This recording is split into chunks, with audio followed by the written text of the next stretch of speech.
Saturday, June 29th, 2024. I am Connor with Honor. We are with Santa Clarita Open Houses. This is going to be your daily update for Santa Clarita. Currently, SantaClaritaOpenHouses.com is tracking 166 active open houses that have been scheduled as being held open. You'll be able to see those split between Saturday, Sunday even. I've seen some coming soon listings that have open houses posted the following weekend after July 4th and so on. So you'll be able to see all the information there. Coming soon listings, 8 have entered the market. 85 new listings have entered the market for sale. Total listings, 449. That's actually up over this last 7 days. So we're watching as we see an increase.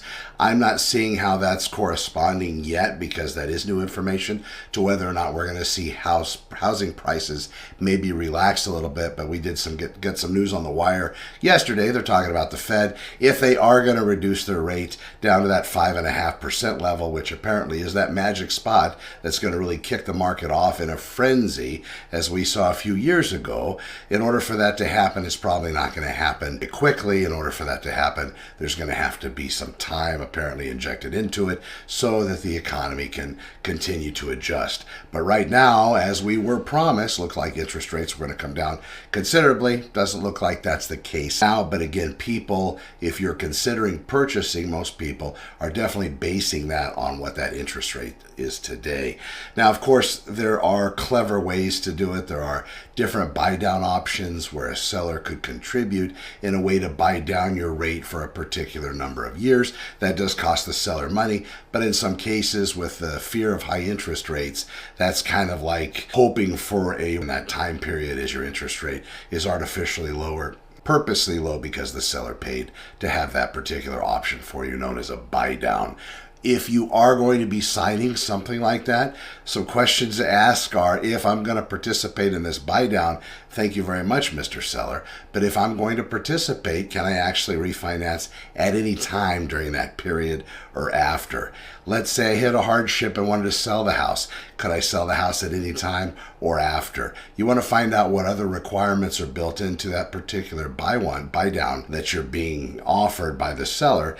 And it could be that your agent is also asking for this. It could be that the lender is asking for this as well. Whatever your source on asking for a buy down option when it comes to purchasing real estate, you definitely want to explore it and make sure you understand everything written in contract. All right, so we do have 61 properties that have had their prices changed during this past 7 days. 25 homes have been placed back on the market, ready for new offers. These are properties that have fallen out of escrow.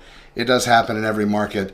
That's very common to see that number. We're looking anywhere from 20 to 30% of every listing that enters escrow typically come back around for another chance. So if you buyers don't have your agent looking for those houses that you've written offers on and following them through escrow and seeing if in fact they get ready to cancel because your agent did their due diligence, called up, hey, it's Connor. Hey, Marcia, I got a couple of clients. Remember we showed your property on Brighton Village the other day? Yeah, they loved it. I knew you accepted a different offer other than ours, but I was, oh, really? Really? Oh, okay, very good. Is it for sure? I mean, do you think going to be any issue them just going right with us? No? Oh, great. It happens. It really does happen. That's happened more often than I can tell, but it doesn't happen if the agent isn't doing their due diligence, continuing to follow up on those properties. Again, I like to talk about that Ron Popele. Remember him? He had that rotisserie oven. I'm probably mispronouncing his name. But when he was the actor on there presenting it, you would set it and then the crowd would respond, forget it. In real estate, as a home buyer, it's easy for me to set up a home buyer on a real estate search. Very simple. It just takes a few minutes. All I need to do is get some basic criteria. Oh yeah, Connor, I want to buy between 1.1 million. Great. I want at least 4 bedrooms. Perfect. I'd like a private pool for sure. Awesome. And I'd like to be in this particular school district or this zip code because I have kids that want to go to school. Great. So I put it all together. I can set up a search like that very simply and just send it to the client and then just sit back and fold my hands behind my head and act like I'm on vacation.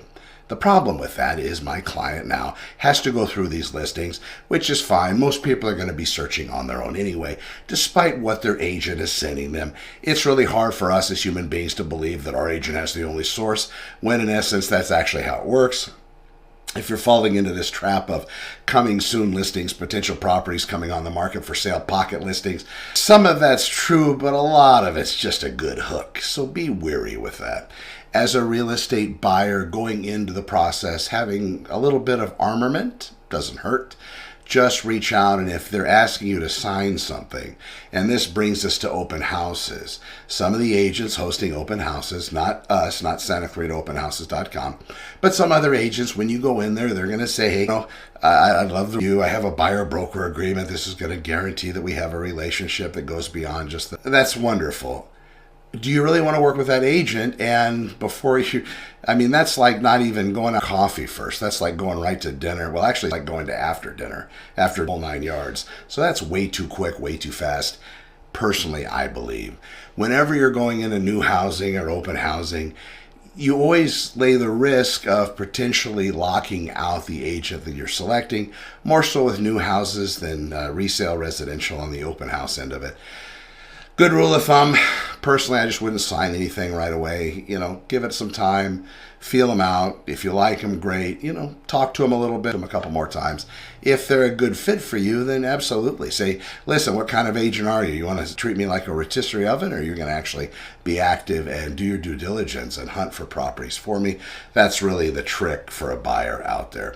I'm Connor with Honor. Thank you so much for checking out the real estate update. We did have 66 houses that actually closed this last week. That is about normal. We've seen new listings up to 304 being added, and also closings reflecting that, but it depends on the week. Overall picture of Santa Clarita real estate, we are continuing to move forward as we have been. Properties aren't staying on the market very long.